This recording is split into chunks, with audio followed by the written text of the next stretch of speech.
Good morning दोस्तों। जब आप आधुनिक विश्व के इतिहास को आप पढ़ते हैं तो आपके मन में कुछ टर्म या कुछ संकल्पनाओं के बारे में विचार स्पष्ट हो जाना चाहिए, क्योंकि उन टर्म्स को जब तक से आप स्पष्ट रूप से नहीं समझे रहेंगे, जब तक से उसके प्रति या उसके बारे में आपकी जानकारी पुष्ट नहीं होगी, तब तक से आप आधुनिक विश्व की राजनीति, अर्थव्यवस्था और इतिहास को भली भांति नहीं समझ पाते। उन्हीं टर्मों में से एक टर्म है उपनिवेशवाद या कोलोनलिज्म। उपनिवेशवाद एक ऐसा टर्म है जिसने राजतंत्रीय साम्राज्यवाद को वैश्विक मान्यता प्रदान कर दी थी। उपनिवेशवाद के कारण ही भारत जैसे कई देश कुछ कंपनियों के गिरफ्त में चले आए, कुछ कंपनियों के चपेट में या उनके नियंत्रण में चले आए। तो दूसरी ओर उसी उपनिवेशवाद की वजह से विश्व युद्ध से सामना कर चुका है। विश्व में 2 विश्व युद्ध वर्ल्ड वॉर हो चुके हैं। कहीं ना कहीं उसी उपनिवेशवाद की देन है। उपनिवेशवाद को समझने से पहले हम उपनिवेशवाद की कुछ फंडामेंटल बातों को जान लेते हैं। सबसे पहला कि उपनिवेशवाद है क्या या कोलोनलिज्म है क्या, व्हाट इज कोलोनलिज्म। दूसरा सवाल कि ये इसकी कुछ विशेषता या कुछ प्रवृत्ति जिसको देख करके हम समझ सकें कि ये जो प्रणाली है, ये जो सिस्टम है या ये जो मैकेनिज्म चल रहा है, ये उपनिवेशवाद है। ये टर्म आपके लिए इसलिए भी महत्वपूर्ण है क्योंकि यूपीएससी के ऑप्शनल पेपर में, हिस्ट्री के ऑप्शनल पेपर में उपनिवेशवाद का स्पष्ट रूप से मेंशन किया गया है। ये टॉपिक आपके लिए हमेशा ही महत्वपूर्ण रहेगा, डिसाइडिंग रहेगा, इसलिए इसको आपको जानना बहुत जरूरी है। तो उपनिवेशवाद के बारे में हम लोग देखते हैं आज के कड़ी में कि क्या अप्रोच है, उपनिवेशवाद किसको कहा जाता है, और दूसरा उपनिवेशवाद की प्रवृत्ति या नेचर क्या है। इन 2 चीजों पर हम आज डिस्कस करने वाले हैं। उपनिवेशवाद को समझना है तो आपको पूंजीवाद को समझना पड़ेगा। पूंजीवाद के गर्भ से ही उपनिवेशवाद और औद्योगिकरण या औद्योगिक इंडस्ट्रियलाइजेशन जिसको कहते हैं, या औद्योगिक इंडस्ट्रियल रेवोल्यूशन जिसको कहते हैं, उसका जन्म हुआ है। यानी कि जहां पे कैपिटलिज्म है वहीं से उपनिवेशवाद आया है, और उपनिवेशवाद का बड़ा भाई औद्योगिक क्रांति है या इंडस्ट्रियलाइजेशन है। तो सबसे पहले हमको पूंजीवाद को समझना होगा। क्या है पूंजीवाद? दरअसल पूंजीवाद एक ऐसी संकल्पना है, एक ऐसी नवीन प्रणाली है जो समाज के सभी व्यवस्थाओं को, चाहे आर्थिक हो, राजनीतिक हो, सांस्कृतिक हो, उन सभी व्यवस्थाओं के निर्धारण में पूंजीपतियों का निर्णायक भूमिका हो जाती है। राजनीति किस प्रकार की, किस दिशा में होगी, इसका भी निर्धारण पूंजीपतियों के द्वारा ही किया जाने लगता है। संस्कृति का दिशा और दशा क्या होगा, इसका निर्धारण भी पूंजीपतियों के द्वारा ही किया जाने लगता है। समाज कैसा होगा, क्या परंपरागत समाज होगा या उसमें बदलाव होगा, परिवर्तन होगा, इसका भी निर्धारण पूंजीपतियों के द्वारा ही होने लगता है। तो पूंजीवाद एक व्यापक संकल्पना है। उसी व्यापक संकल्पना से औद्योगिक क्रांति की भी जन्म हुई, और उसी पूंजीवाद से उपनिवेशवाद का भी जन्म हुआ। तो पूंजीवाद एक ब्रॉड कॉन्सेप्ट है जिसमें जो ये दर्शाता है कि कोई भी या किसी भी प्रकार के प्रयास या किसी भी प्रकार का व्यवहार लाभ के उद्देश्य से किया जाएगा। यह पूंजीवाद की सबसे महत्वपूर्ण विशेषता है। पूंजीवाद में धन या पूंजी या कैपिटल समस्त व्यवस्थाओं का केंद्र बिंदु होता है। वही निर्धारित करता है कि क्या, कैसे और कब होगा। तो पूंजीवाद दरअसल पूंजी का प्रयोग सभी व्यवस्थाओं को अपने फेवर में करने के लिए किया जाता है। अब स्वाभाविक सी बात है कि पूंजी हर एक व्यक्ति के पास नहीं होता है, यह सीमित हाथों में होता है। यानी कि सीमित हाथों में पूंजी के केंद्रीकरण के कारण इन सीमित लोगों के द्वारा ही सामाजिक, आर्थिक और राजनीतिक व्यवस्थाओं को अपने अनुसार चेंज किया जाने लगता है। और इसी पूंजीवाद से औद्योगिकरण का जन्म हुआ और इसी पूंजीवाद से उपनिवेशवाद का जन्म हुआ। यह पूंजीवाद कोई अचानक नहीं पैदा हुआ था। पूंजीवाद पहले से भी था। पूंजी की बोलबाला यानी कैपिटल का बोलबाला हमेशा से ही रहा है। दरअसल यूरोप में जब कुलीन वर्गों के पास अतिरिक्त धन हो गया तो उस धन का प्रयोग और अधिक मुनाफा कमाने के लिए किया जाने लगा। तो उस पूंजी का प्रयोग कहां पे निवेश करके अधिक से अधिक धन प्राप्ति के रूप में किया जाए, इसके लिए उन्होंने औद्योगिकरण को बढ़ावा दिया। यानी बड़े बड़े फैक्ट्रियां लगाई जाने लगी। कल तक जो उत्पादन घरेलू स्तर पर कुछ लोगों के द्वारा, परिवार के सदस्यों के द्वारा मिल करके उत्पादन का काम किया जाता था, अब उसके स्थान पर मशीनों के द्वारा उत्पादन किया जाने लगा। और उन मशीनों को लगाने के लिए भूमि, तकनीक, मानव संसाधन, कच्चा माल, इन सारे की व्यवस्था वही पूंजीपति करता था अपने पैसे से, अपने धन से। और इसी पूंजीवाद से औद्योगिकरण विश्व में शुरू हुआ। जब औद्योगिकरण शुरू हुआ तो औद्योगिकरण के बाद उद्योग के लिए कच्चे माल की जरूरत पड़ती और उस उद्योग में विनिर्मित वस्तुओं को बेचने के लिए बाजार की जरूरत पड़ती। तो कच्चे माल और बाजार की जरूरत को पूरा करने के लिए जिस जगह को तलाशा गया उसी को उपनिवेश कहा गया, यानी वही कॉलोनी कहलाया। तो आप समझ गए कि उपनिवेश दरअसल वो स्थान है जो पूंजीवादी देश या औद्योगिक देशों का कच्चा माल और विनिर्मित वस्तुओं के बाजार के रूप में काम करता है। तो स्वाभाविक सी बात है कि इसकी उत्पत्ति का मूल पूंजीवाद है। और ये कैपिटलिज्म 18वीं शताब्दी में यूरोपीय समाज में बड़ी तीव्र गति से विकसित हुआ और जिसके परिणाम या जिसकी लहर पूरे विश्व में फैलने लगा। और उसी से उपनिवेशों का दौर या उपनिवेशों की प्रणाली शुरू हुई, जिसमें विश्व के कई देश इन औद्योगिक देशों के कब्जे में आते चले गए। किस रूप में? एक बाजार के रूप में। तो उपनिवेशवाद क्या है?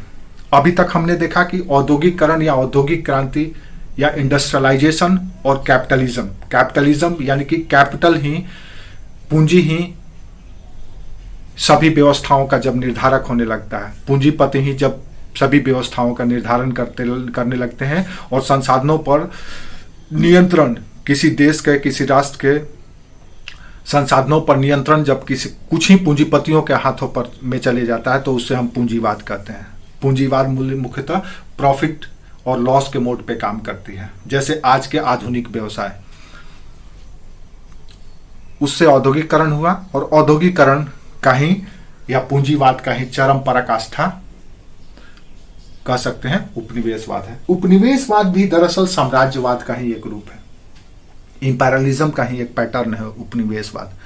पहले भी साम्राज्य का जब विस्तार किया जाता था किसी भी राज्य के द्वारा, किसी भी वंश के द्वारा, तब तलवार के बल पे लड़ाई करके उसको अपने राज्य में मिला लिया जाता था, वो भी साम्राज्यवाद था, इंपेरियलिज्म था।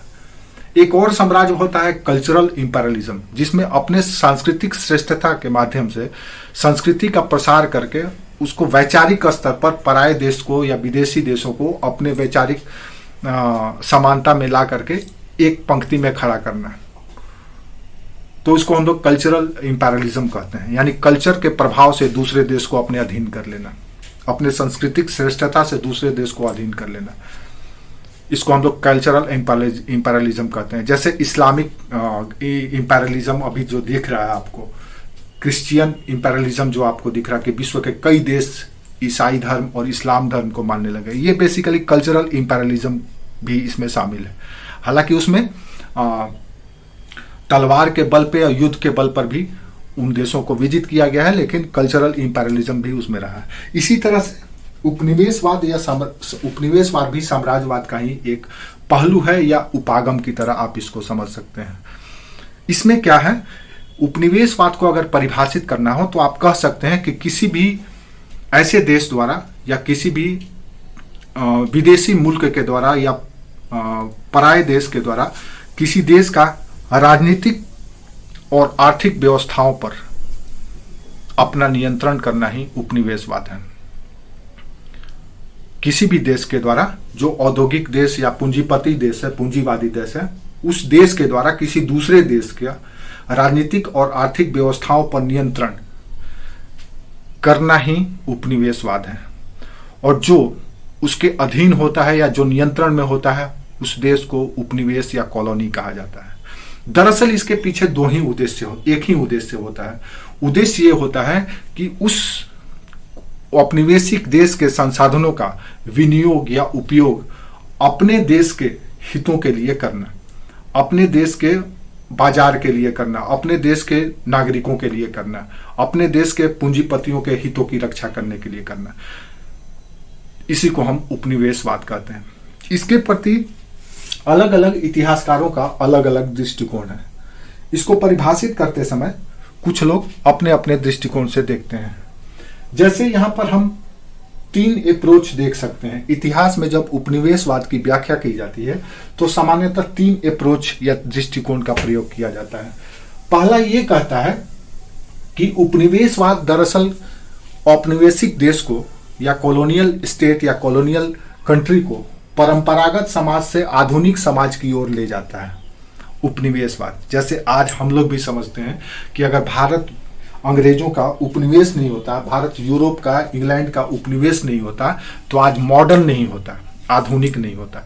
तो ये इंपीरियलिस्टिक हिस्टोरियन या साम्राज्यवादी कह सकते हैं, साम्राज्यवादी जो इतिहासकार हैं, जो ब्रिटिश साम्राज्य के हुकूमत का महिमा मंडन करते नहीं थकते हैं, उनका ये दृष्टिकोण है कि दरअसल उपनिवेशवाद के माध्यम से जो रूढ़िवादी परंपरागत समाज होता है उसको आधुनिक समाज की ओर ले जाना ही उपनिवेशवाद है। तो ये सिद्ध करने के लिए इस तर्क को देना पसंद करते हैं ताकि लोगों को यह लगे कि जो बाहरी शासन रहा है वो गलत नहीं था, कहीं भी तरह से अनैतिक अवैधानिक नहीं था, वो सही था। तो परंपरागत या साम्राज्यवादी दृष्टिकोण इतिहास का ये कहता है कि रूढ़िवादी समाज को आधुनिक समाज की ओर ले जाना। दूसरा दृष्टिकोण ये कहता है कि दरअसल उपनिवेशवाद 2 तरह के समाज का निर्माण करता है। हम बात करें दृष्टिकोण का कि उपनिवेशवाद को किस किस तरह से इतिहासकारों ने देखा है, तो साम्राज्यवादी इतिहासकारों ने इसे पॉजिटिव वे में देखा कि यह अच्छी बात है उपनिवेश होना। अगर कोई कैपिटलिस्ट नेशन है, कोई पूंजीवादी देश है, कोई शक्तिशाली देश है और उसके अधीन अगर कोई देश चले जाता है, कॉलोनी उसका बन जाता है, उसका बाजार बन जाता है, तो वो गलत नहीं है, वो अच्छा है, क्योंकि वो उस कॉलोनी का मॉडर्नाइजेशन होता है और ट्रेडिशनल से मॉडर्नाइजेशन और ट्रेडिशनल से वो मॉडर्न स्टेट के रूप में कन्वर्ट होने लगता है। उसकी सोसाइटी, उसके कल्चर, उसके इकोनॉमिक पैटर्न सब के सब मॉडर्न होने लगते हैं। ऐसा इंपीरियलिस्टिक हिस्टोरियन का सोच है। दूसरा दृष्टिकोण करता है कि दरअसल पूंजीवाद 2 समाज का निर्माण कर देता है, उपनिवेशवाद दरअसल 2 समाज का निर्माण कर देता है। एक समाज वो होता है जो पूंजीवादी और आधुनिक होता है और दूसरा समाज वो होता है जो रूढ़िवादी या सामंतवादी बन जाता है। ऐसा राष्ट्रवादी इतिहासकारों का मानना है। इन्होंने ये बताया है कि मान लीजिए अगर कोई राष्ट्र या कोई राज्य किसी देश को उपनिवेश बनाता है तो उस देश का विकास तो होता है, उसके पूंजीपतियों का विकास तो होता है, वो उत्तरोत्तर आधुनिक तो होते चले जाते हैं। कैसे? तो उपनिवेशों के संसाधनों का अपने अनुसार विनियोग करके या उपयोग करके वो धीरे धीरे और समृद्ध होते चले जाते हैं और मॉडर्न होते चले जाते हैं। तो दूसरी ओर जो कॉलोनियल स्टेट है, जो औपनिवेशिक देश है, जो पूंजीवादी देश के अधीन है, वो धीरे धीरे और रूढ़िवादी और परंपरागत होते चले जाता है।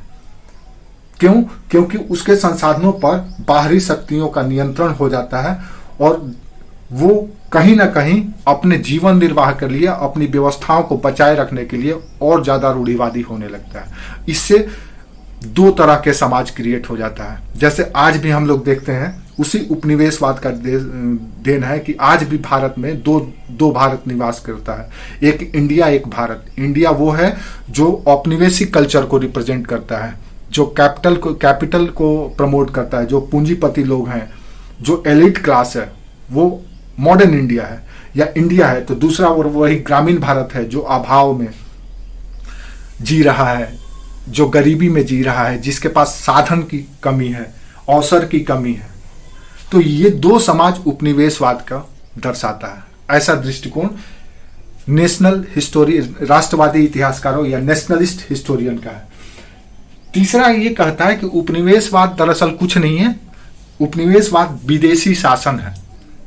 अगर कोई स्टेट या कोई भी राष्ट्र किसी देश के अधीन में आता है तो वो सिर्फ और सिर्फ विदेशी सत्ता के नियंत्रण में आता है, इससे कोई फर्क नहीं पड़ता है।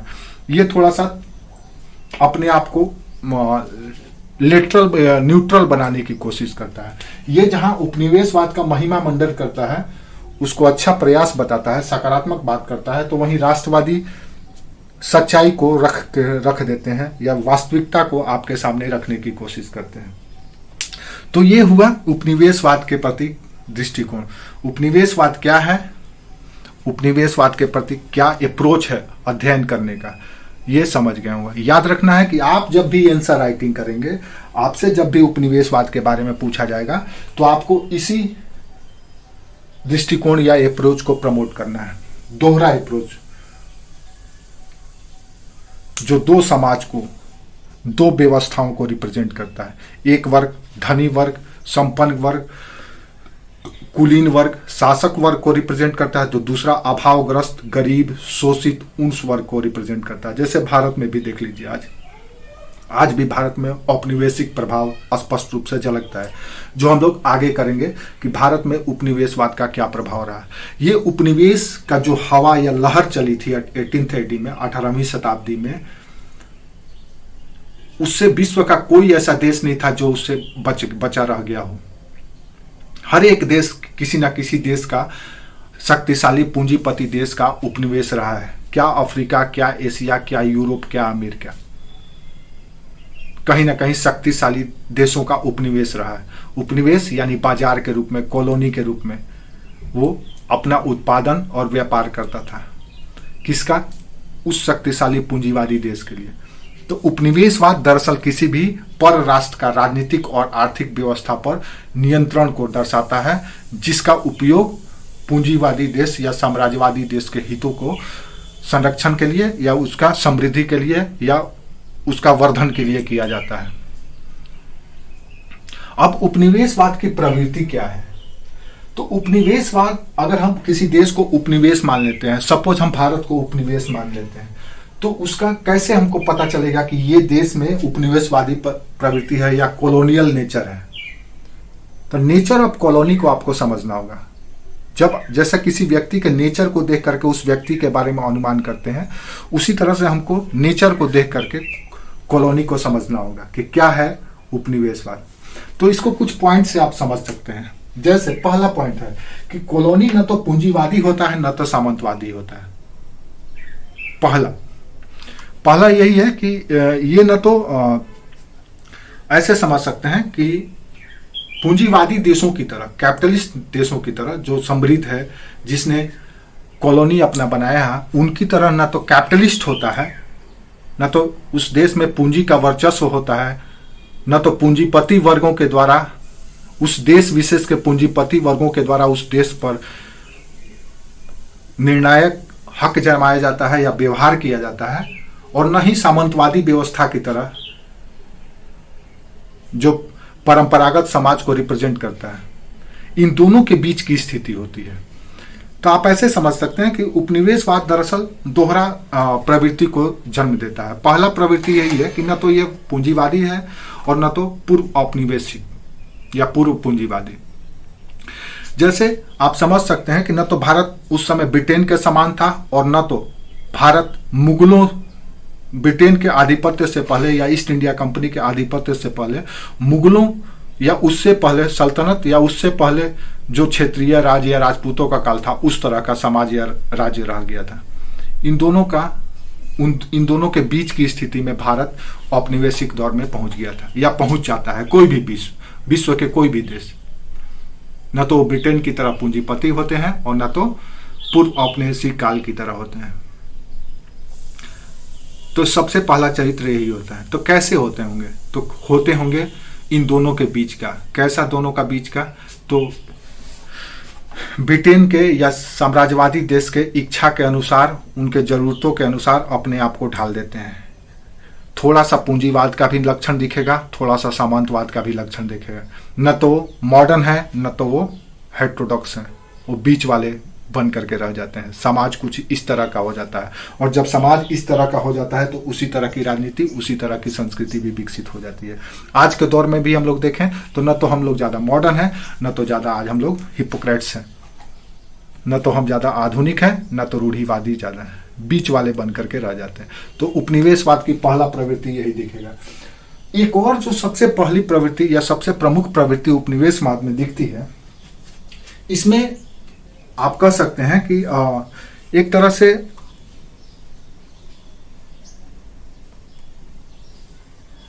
मेट्रोपोलिस या महानगरीय कल्चर का विकास होता है। यहां पे महानगरीय कल्चर कहने का मतलब यह है कि जिस किसी भी देश के अधीन कोई राष्ट्र या उपनिवेश होता है, उस देश में औद्योगिकरण बड़ी तेजी से होता है, उद्योगों का विकास बहुत तेजी से होता है, वहां पे महानगरों का विकास होने लगता है, लोग वहां पे समृद्ध होने लगते हैं,